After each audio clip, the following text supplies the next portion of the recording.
के supreme court के आईनी बेंच में 9 मई वाक़े की जुडिशल इंक्वायरी के लिए समाअत आईनी बेंच ने बानी पीटीआई की दरख्वास्त पर रजिस्ट्रार ऑफिस के इतराज़ात खत्म कर दिए।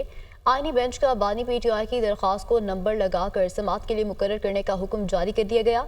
एडिशनल अटॉर्नी जनरल ने कहा, एक इतराज़ ये भी है कि मामला अवामी अहमियत का नहीं। इस्लामाबाद से हसीब मलिक में ज्वाइन करेंगे। हसीब, क्या मामला हैं ये?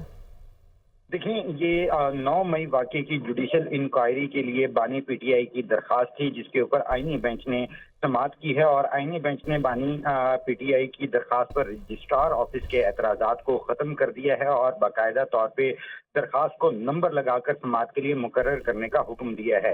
Attorney general, additional attorney general जो थे वो अदालत में पेश हुए थे और उनकी तरफ से ये मौक़िफ़ इख्तियार किया गया था कि रजिस्ट्रार की जानिब से जो एतराज़ लगाया गया था उनमें से एक एतराज़ ये था कि मामला अवामी अहमियत का नहीं है और अदालत में वफाक इस नुक्ते पर दलाइल देंगे, जिसके मज़ीद उनका ये कहना था कि ये दरख्वास्त अवामी अहमियत की नहीं है।